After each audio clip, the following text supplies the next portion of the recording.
Abrimos nuestro programa hablándoles de salud. Nos vamos a fijar en una situación complicada, por ejemplo, la que vive el piloto de Fórmula 1, Michael Schumacher. Como todos ustedes sabrán, ha salido del coma. Veremos a ver cómo se puede recuperar una persona después de haber pasado unos cuantos meses en este estado. Enseguida, el neurólogo de la Clínica Universidad de Navarra, Jaime Gallego, nos va a contar realmente cómo se puede vivir después del coma.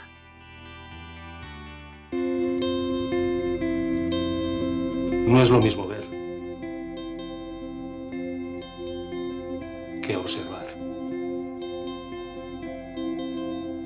No es lo mismo tocar que sentir. No es lo mismo oír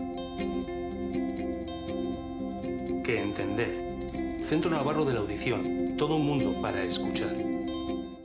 El doctor Gallego nos acompaña y trabaja en el Complejo Hospitalario de Navarra, ¿no? En la Clínica Universidad de Navarra. Doctor Gallego, ¿cómo está? Bienvenido. Muy buenas tardes. Buenas tardes. Bueno, que le he cambiado de centro hospitalario así en un momento, ¿eh? Bueno, disculpe. Nos fijamos en esa situación, ¿no? En esta noticia que hemos conocido esta semana, ese despertar del coma de Michael Schumacher. ¿Qué podemos decir de una situación así? ¿Cómo puede ser la vida de una persona después de haber estado unos cuantos meses en ese estado? Bueno, en primer lugar, todo es especulativo, ¿no? Es decir, que no conocemos y creo, lo hemos comentado antes, que hay un aspecto muy importante de esta noticia y es, en mi opinión, el rigor, la privacidad y la información muy sopesada que se ha tenido durante esos meses, lo que habla a favor de cómo tiene el sistema organizado, ¿no? Bien, después de un traumatismo ya en general de esta magnitud tan grave, craneal y con repercusión sobre el cerebro, como fue la que padeció este deportista, pues sin duda alguna el coma es una manifestación, y el coma puede ser persistente mucho tiempo, y tenga en cuenta que probablemente lo que se ha inducido es con fármacos, con barbitúricos, con pentotal, un coma inducido también para facilitar la respuesta del cerebro en una situación tan crítica, ¿no? Hemos pasado de una situación crítica incluso vital en los primeros momentos, a un estado mantenido en el que ahora todo es incierto, ¿no? Todo es incierto y por lo tanto lo que hay que dar es tiempo, y el tiempo es el que va a marcar un poco la pauta, ¿no? Claro. Del pronóstico. El hecho, por ejemplo, de ser una persona con la fortaleza física, ¿no? del piloto austríaco, con bueno, el hecho de que es un deportista de élite, ¿puede ayudar en la recuperación de las lesiones? Sí, en general, no solamente por el deporte, sino por el aspecto físico y la forma física de una persona, de un individuo. Si esta es correcta, no tiene enfermedades graves, es una persona que tiene alta resistencia, puede tener una respuesta más adecuada frente a una serie de complicaciones que hay en esos enfermos que pueden entender UCIs, ventilados mecánicamente, vías, etcétera, ¿no? Después de toda la situación tan crítica que ha vivido, ¿no? Pensemos, por ejemplo, en la forma de ser, ¿no? La personalidad puede cambiar también después de ese tiempo de impasse en la vida. Sí, el daño cerebral, y en este caso el traumatismo craneal y con repercusión cerebral, tiene unas implicaciones tremendas, no solo en la movilidad, en la percepción sensorial, sino en algo tan importante como es la conducta y personalidad, ¿no? La emoción, la conducta, la personalidad, la comunicación, la capacidad operativa, son muchos factores clínicos que hay que analizar, ¿no? Pero estamos hablando de una persona que ha estado en coma, sí, que desconocemos más, creo que con muy buen criterio, y que no sabemos qué grado de perceptividad tiene, ¿no? Claro. ¿Qué tratamiento es el que se lleva a cabo a partir de ahora? ¿Labor de fisioterapia? ¿Qué otro tipo de trabajos tienen que hacer los doctores con él, por ejemplo? Siempre con el debido respeto, ¿no? Y que a mí no me gusta hablar de algo que no conozco, ¿no? Pero en la persona de este enorme deportista, ¿no? Es el hecho de que lo más importante ahora, si una persona tiene un daño cerebral de esta magnitud, es la neurorehabilitación. Ese es el camino. Y esto es intensiva, bien estructurada, es un trabajo multidisciplinar, muy complejo, y ahí es donde está el tema. No son los fármacos ni cuestiones, es la neurorehabilitación, que abarca muchísimos aspectos, ¿no? Claro. Por ejemplo, una persona puede estar muchos años en coma y luego realmente volver a la vida, ¿no? Depende, ¿no? Es decir, digo que es incierto porque no conocemos. Coma es ausencia de conocimiento del entorno y del yo mismo, ¿no? Y bueno, algunas personas tienen un estado en el que aparentemente están vigiles, despiertos, pero no tienen ninguna perceptividad, no tienen conocimiento del yo, del ambiente. Es lo que en medicina se denomina estado vegetativo después de un traumatismo craneal. Hay que ser muy cautos, porque esta afección es un diagnóstico que debe darse con certeza, ¿no? Y por lo tanto lo más importante es, toda la información debe ser muy veraz, si no es fraudulenta, y ese es un problema, y no transferir ninguna falsa esperanza, ni tampoco evitarlas, ¿no? Es decir, que la información debe ser exquisita en este sentido, y con la familia mucho más. Se pueden crear incluso falsas expectativas, ¿no? Hay muchas películas, por ejemplo, de Hollywood que presentan bueno, pues, la salida de un estado de coma y vuelta a la normalidad como una persona igual que la anterior, ¿no? Y eso realmente no es así. Usted lo ha dicho, es película, en película, es decir, depende, es muy importante que se individualice, es decir, naturaleza y gravedad del daño cerebral. Naturaleza y gravedad influyen muchísimo, ¿eh? Y mire, la agonía, la fase premortem, es imposible de explicarla porque nadie vuelve de la agonía. Es decir, eso es literatura, mucha especulación, hay teorías y estudios funcionales, de imagen, pero miren, depende muchísimo de la naturaleza y el daño que se produce en el cerebro. No todos los daños cerebrales son iguales. No es lo mismo un traumatismo craneal con lesiones cerebrales, que lesiones en la envoltura, que un ictus, que una enfermedad inflamatoria, que una enfermedad anóxica por una parada. Son distintos comportamientos. Y luego hay aspectos individuales que diferencian, ¿no? Y todo esto hay que analizarlo y a partir de ahí el pronóstico varía, ¿no?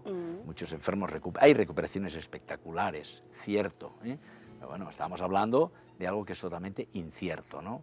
Entonces el tiempo es el que va a marcar. No hay un patrón claro para todas las personas, ¿verdad? Recuerdo el caso de una niña croata, bueno, pareció un caso de película también, ¿no? Que olvidó totalmente su idioma y hablaba otro idioma cuando salió del coma. Es una noticia que recuerdo haber leído hace ya un tiempo, ¿no? Y parece ciencia ficción, lo cierto es eso. Sí.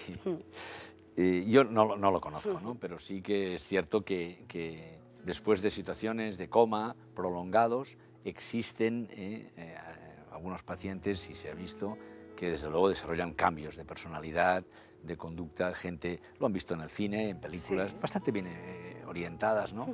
De que después de un evento de este tipo, pues se modifica, ¿no? La forma de ser, incluso se cambia la vida, es verdad, pero esto ocurre en muchísimos tipos de lesiones cerebrales que no inducen coma, sino por otras causas, ¿no?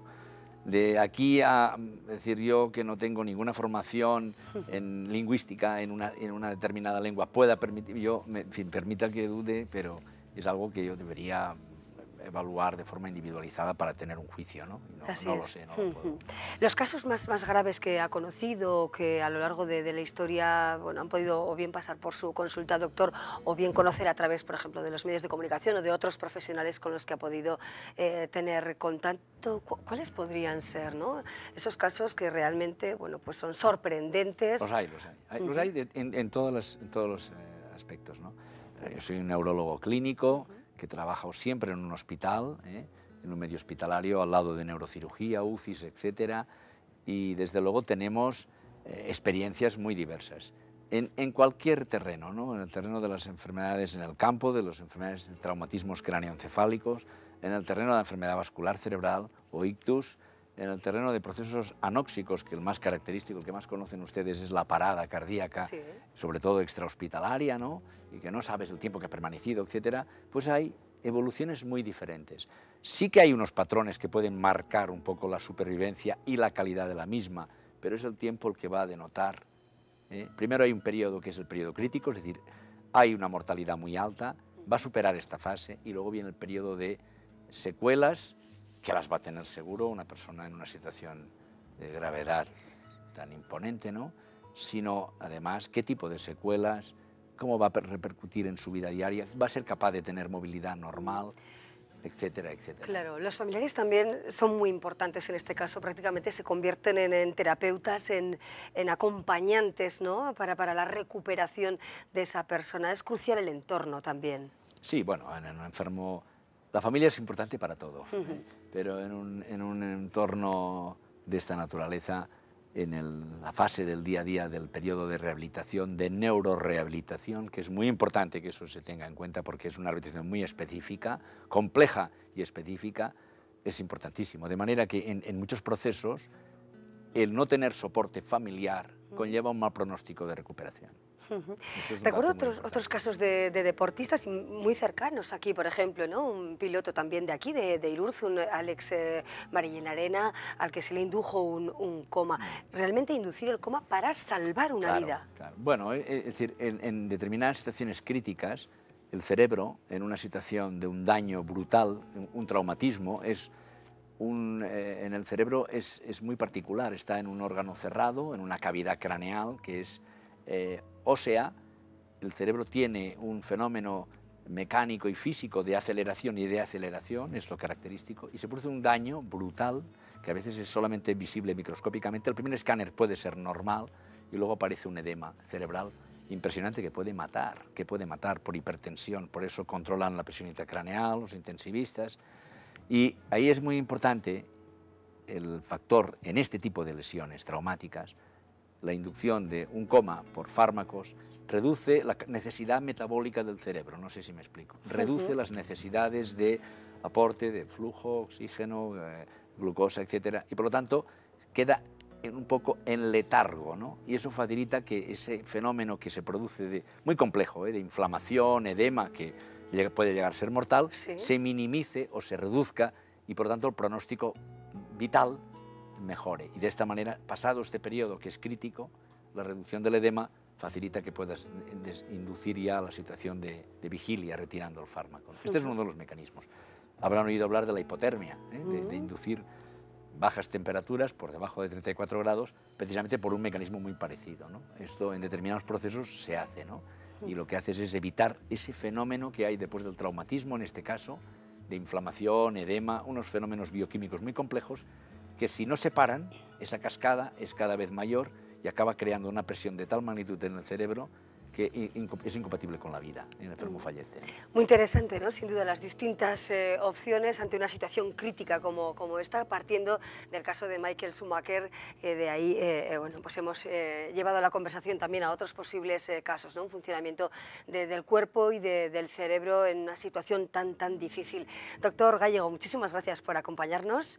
Hemos aprendido realmente del funcionamiento del cerebro en estos estados y deseamos, ¿verdad?, la recuperación total, ojalá sea así, de este deportista, ¿no? Desde luego, es mi deseo también de animar a la familia y desde luego al deportista, ¿no?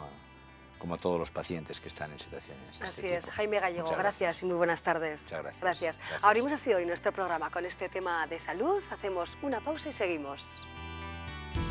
Centro Navarro de la Audición, 5 años de garantía en audífonos, 5 años de pilas gratis, un mes de prueba sin compromiso.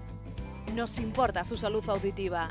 Le vamos a escuchar, nos va a entender. Paulino Caballero 14, Bajo, Pamplona.